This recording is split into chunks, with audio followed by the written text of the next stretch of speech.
All right, we're back with City Manager Tim Eggleston. Tim, how you doing? Good. Weather's turning bad in a hurry. What's happening? You can give me some update man. on that. It's starting to get slushy. Bill Shannon just sent me a slushy out. Yep, and I think the snow's gonna hit when it hits, that's for sure. Well, at 8 o'clock this morning, the warning went into effect officially, so we are looking for possibly up to 10 inches of snow. The fortunate part about this, Tim, though, it's not going to last. After tomorrow, it's supposed to get up to close to 50. So we get rid of some of this stuff. It's fine. It's spring here. Yeah. How's the budget? I mean, as far as all this this bad winter, are you okay? Oh, it's. I think overtime's been a real, obviously, factor. And really? Plowing, of course, all the frozen water lines. Yeah, oh man.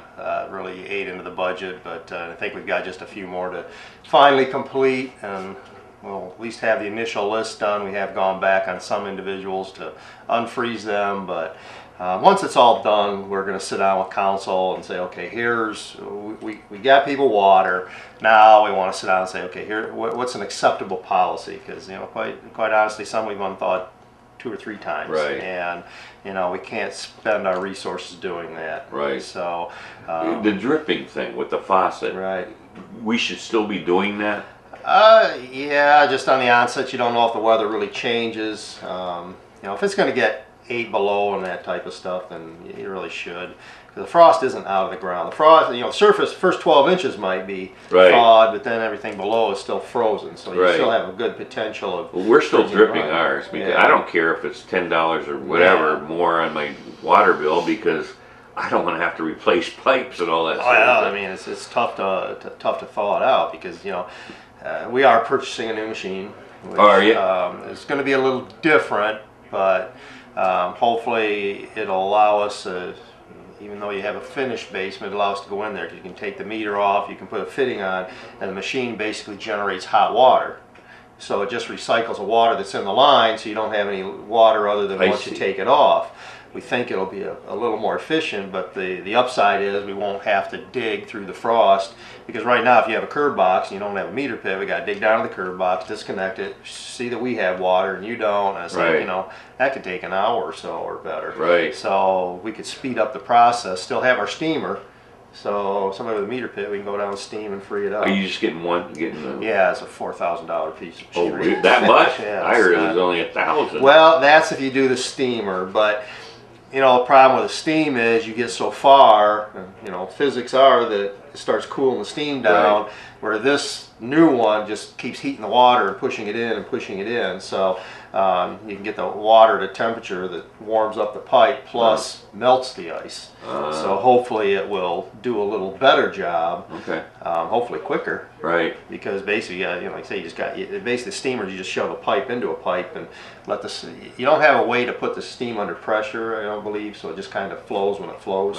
So it just slowly melts the ice. And, but it doesn't do really anything to heat the pipe. So you guys had a terrible time with, I think it was Middle Road, where you had to do some digging. I think you did it too on West Street. Didn't you have to do some digging there? West Street, we had a lateral to replace. We had a few. It was galvanized. It was clogged up.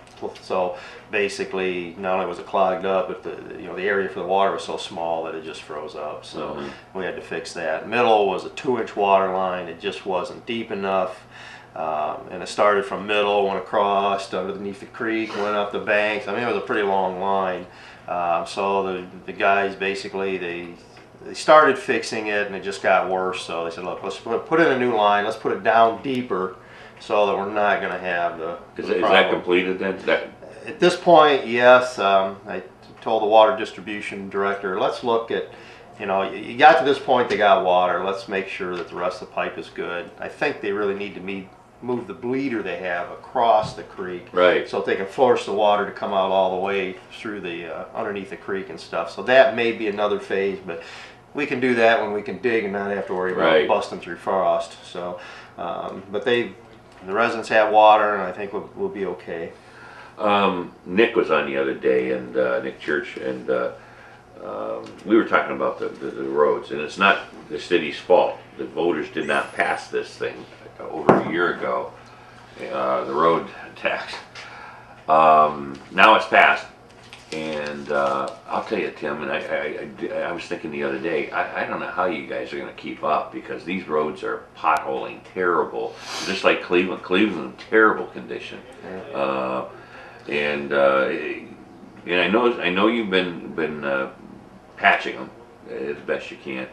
Have you decided? Have you come up with, you and Mannion, Mr. Mannion? Have you come up with any attack plan on what roads you're going to do first? For potholes, or Yeah, just for the whole street repair. well, basically when they do potholes, obviously if people call in, they get those, but they try to do the main routes first. Right now, council is by the first work session in April, they'll have a list of streets they'd like to do. So we threw out some ideas and said, okay, go evaluate, let us know, and then we can put a plan together and Right. move on from there. But we're trying to look at a 2-year plan. We sat down with our consultants and they said, okay, here's what streets can we apply for OPWC funding. You get it because you get points for health issues, which could be sanitary sewer repairs, could be stormwater repairs and stuff, those types of things. So we sat down and they're formulating a list right now because, you know, again, OPWC will pay about half the cost, and that will stretch our dollars a little longer. But you'll apply in 14. You don't get the funding till July 1 of 15, which means we won't be doing the work till 16 if we have to do any underground, because we want to do it early enough that the road will settle, and then when we pave it, we'll have a better chance of it not settling and causing us problems. So we're trying to schedule out 2 years at least worth of roads that we know we're probably just going to really only have to pave or chip and seal or something like that. Had a bus that got. Oh yeah, bring up the bus. The bus. I saw a picture of it. It was like. I did too. I was like, oh my god. Yeah. Was that a sinkhole? Yep. A water line problem, I think, is what I was told, and they got the water line fixed. They filled the hole and got everything back in order. No, luckily nobody was hurt or anything in that. I mean, it's just stuff you obviously you can't anticipate. I mean, right now I'm looking at a lot of manholes around. The manholes seem to be sinking, and we'll have to. The wastewater department does a lot of the investigation for us. They'll go down and take a camera and look to see if there's dirt coming into a pipe or something, or a manhole, and then we'll know come spring we'll need to dig up around there and fix a manhole. Right. Yeah, it's getting scary. I mean, the roads are just, oh my God, they're falling apart. It's the weather. It's the weather. And the fact that we weren't able to do anything for a year, really, basically, with them because the money wasn't there. Yeah. Let's take this call, Tim. Hi, you're on the air. Hello, Pat. Yeah. I wanted to ask Mr. Eggleston. Council if they've gone and fixed the estimating the water bill every other month, and they read it every month now. Art brought this up. I don't know if it was the last time you were here, Tim. Yeah. You explained it. He might have missed it. Can you explain it again?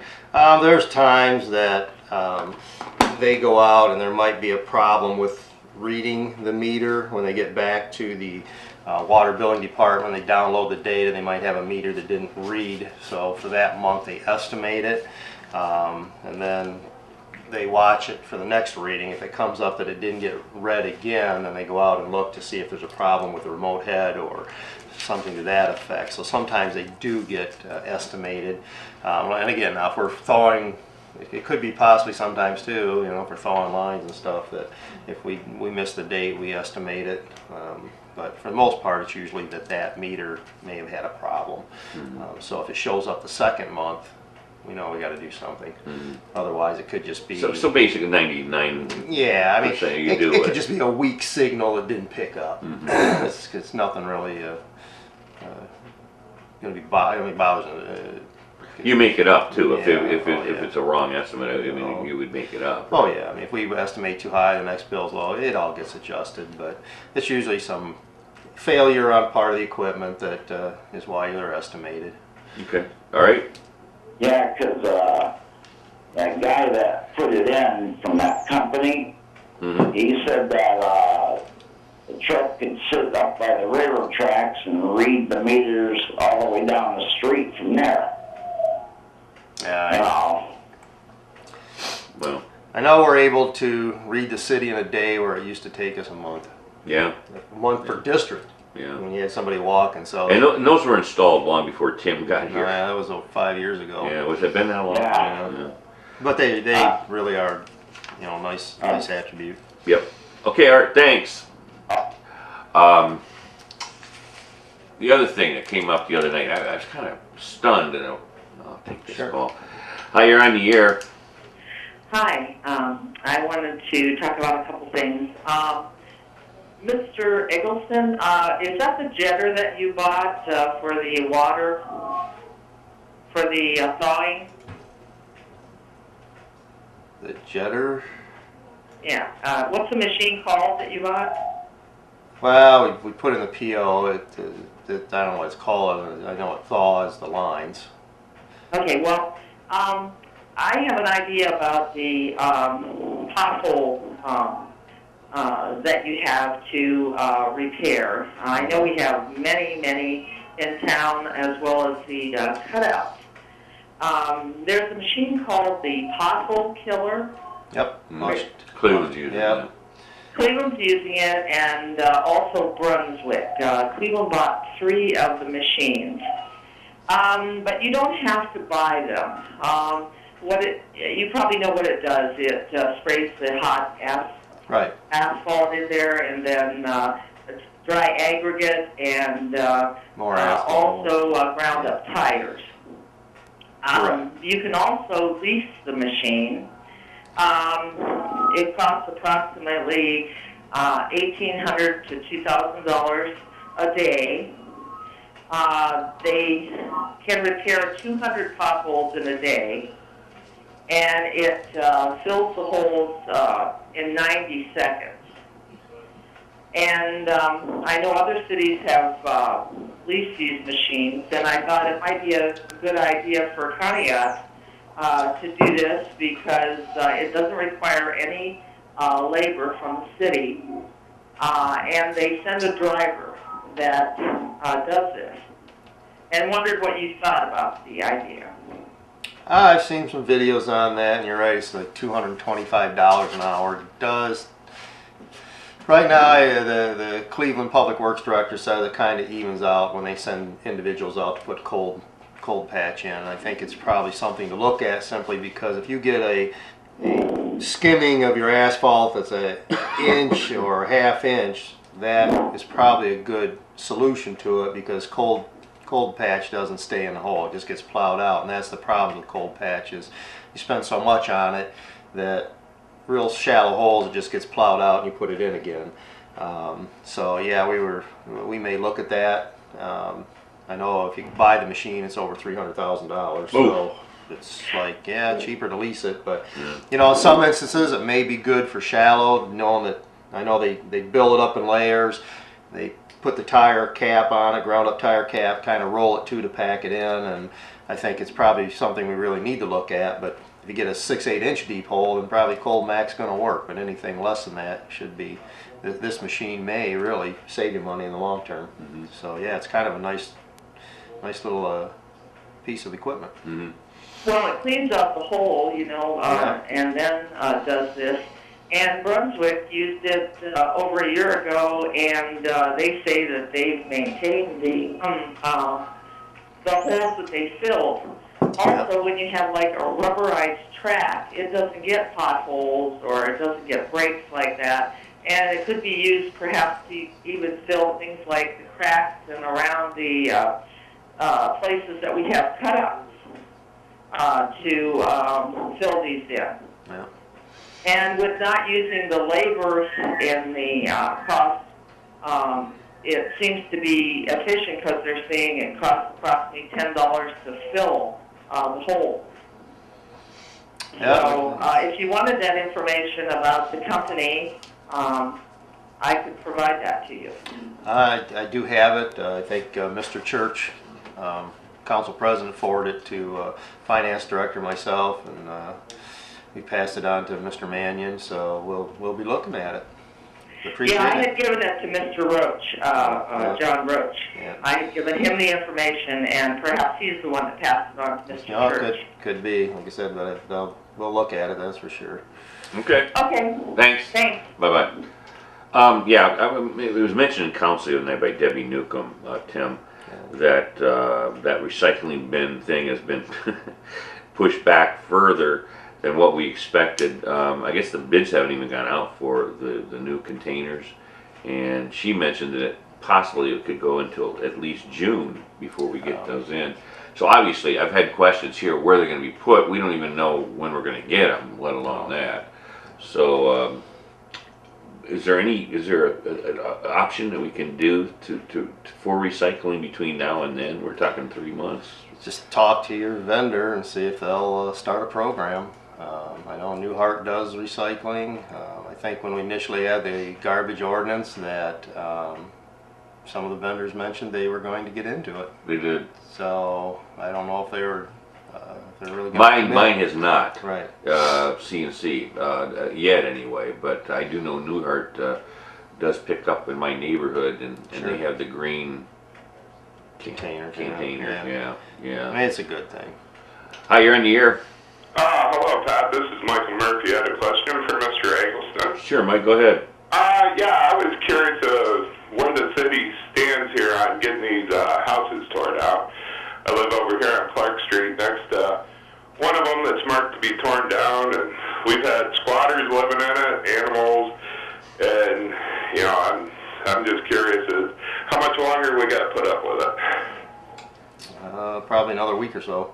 Really? Yeah. What they have to do is they contacted our asbestos vendor contractor, and basically they have to file paperwork with EPA, giving I think it's 10 days or so to give them notice of when they're going to abate the asbestos, and then once it's done, they give them a notice that it's completed. And they.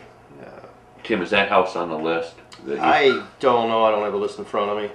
Yeah, 552 Clark. It's been in the paper that you guys were, you know, in a couple of weeks we're going to see it was to be down, and you know, that was more than a couple of weeks ago. And well, the process was we had the contractor for the demolition portion under contract. We didn't have the asbestos. We had a couple of contractors that were having a little discussion on who was qualified and who wasn't, and we straightened that out. So we let the contract. The company that's going to do it is Howland out of Pennsylvania. So we were preparing the contract, and he was getting the paperwork in at the same time, knowing he's getting a contract. So I'm expecting probably within end of this week or so that hopefully he's got it all taken care of and can start removing it. He's going to take the homes that were only like $400 or $500 for asbestos. He's going to go in and get those done first, so that our contractor can start tearing them down. So they've got a plan. Some of them are going to take a little more remediation than the others, and those will kind of get done last. And we've also added, again, 2 alternates we added, and possibly 4 more. So we're really trying to push. We've gone and done the asbestos on those, so we're really pushing. So if all goes well, which usually never does, is that we should be able to tear down possibly 6 more than we anticipated with the funds. So we've got a couple on Cleveland Court that are going to be tore down. I think one on Liberty, but about a week, Mike. Yeah. yeah. Well, I mean, we've heard that before, but you know, I'm just curious. When you live beside it, you got, you know, one time they come over and they stole the aluminum off the front of it, and you know, people squatting living in here. You know, if you had to live next door to it, you'd probably feel the same way I did. I mean, yeah, understandable. Yeah, it's in the works. Like I said, initially there was just a lot of problems initially getting this thing going. So now, and it's all got to be done by technically by the end of May. So, but we're trying to get everything completed by the end of April at the latest. Okay. Thanks, Mike. Yeah. Bye-bye. All right, we just got this in from the Kingsville Public Library. They have decided to close the library down today due to the storm coming in for everyone's safety. And that means computer classes, Quilters Club, and the Writers Club are all canceled. This is from Mariana Brandt. She said the rain is starting to change over to snow right now, and advises everybody to be careful out there. Okay, Mariana, thank you for sending that in. Tim, there was something else that came up during council the other night. I don't remember what it was. Well, you had, I know Mr.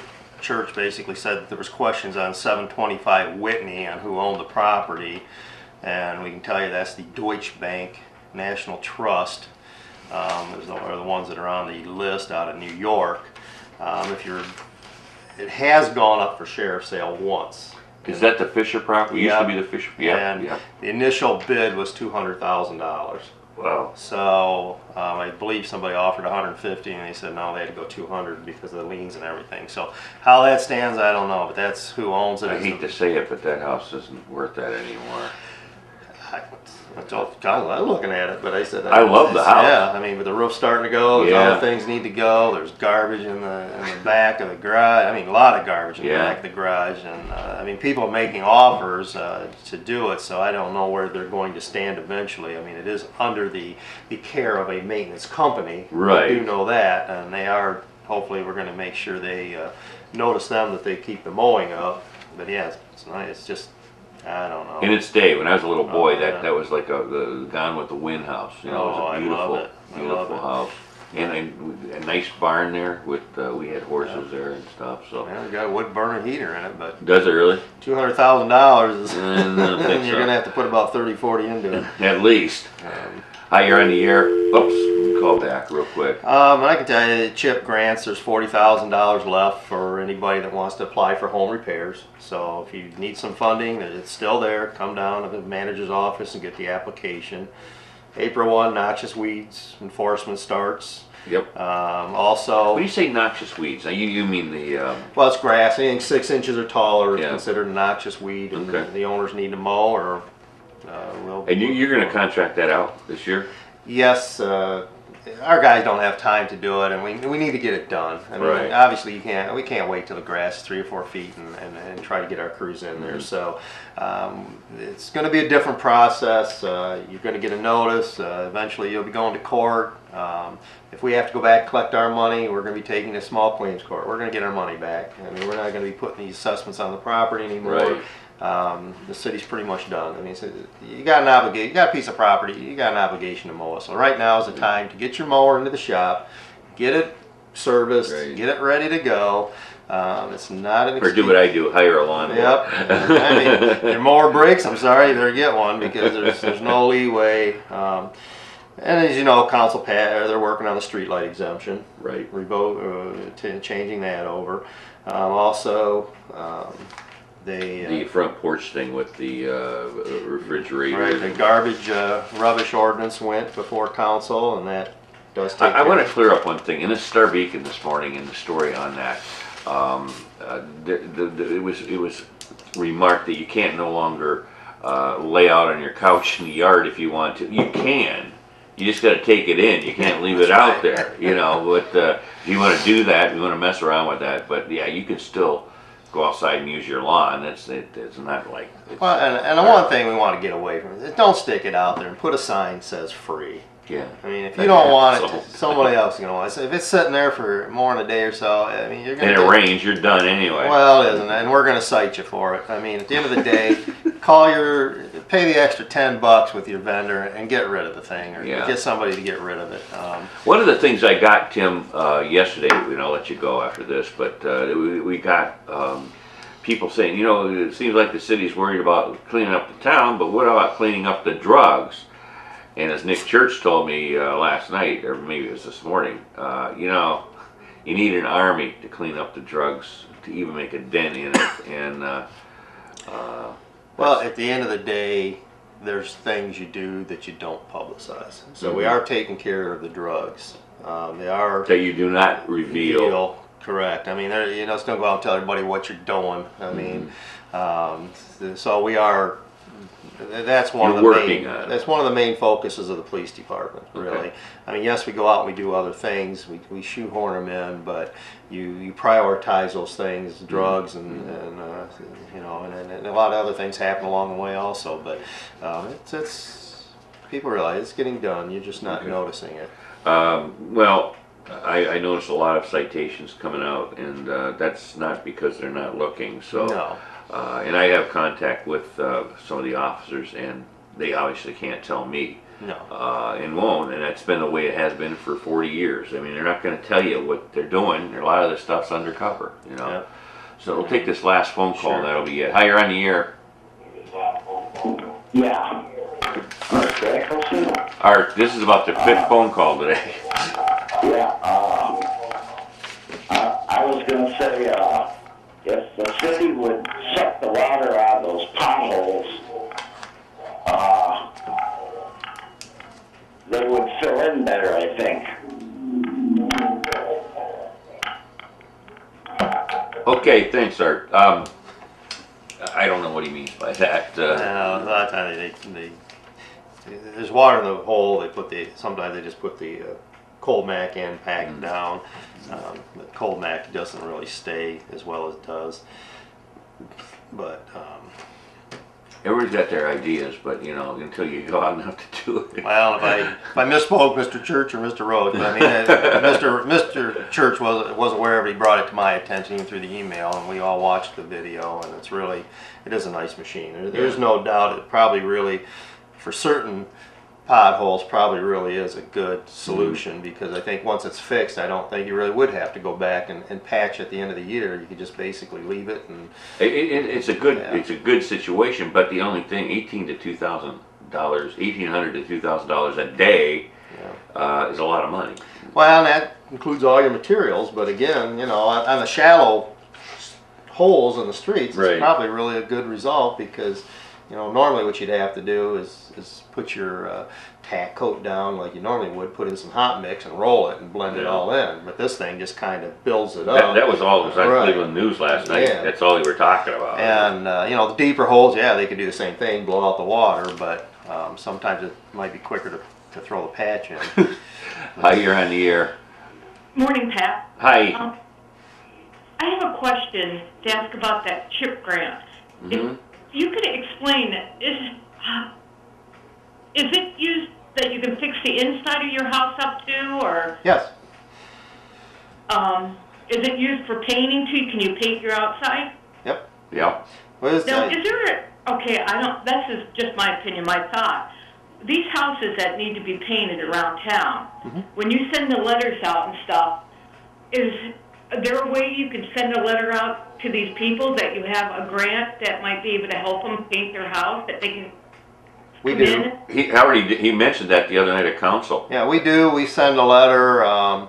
Ms. Gates is also putting in we put in our letter, and sometimes she includes the application and the LEAF application, but we do have those, because the LEAF program in July, they go out and paint homes too for people that are having problems. Right. So we've got two mechanisms. If you can qualify, you can get the home repair through the CHIP program. If you really know somebody that's struggling, all you got to do is apply to the LEAF program. I mean, they do have some limits when they start getting into two-story homes and that type of stuff, but they have done fairly well on coming in and assisting those property owners also. So there's two ways that somebody could get assistance. They just need to contact us or stop down to City Hall, and we're more than happy to give the applications and help them get things rolling. Well, is this based on your income if you get the grant? Yes, or anybody could. Well, the CHIP grants are low to moderate income, so there's a qualification. I mean, you do end up having to disclose some of your financial information, which a lot of people don't like to do. But the CHIP grant, I don't know, or the LEAF grant, I don't know for sure on that one. I haven't read the application. But again, all anybody can do is say no. So apply, and you may get it. Ask questions. Yeah. Yeah. Okay, Chris. Okay. All right, thank you. Bye-bye. Bye. Tim, thank you so much for coming in. That went by really quick. Sure did.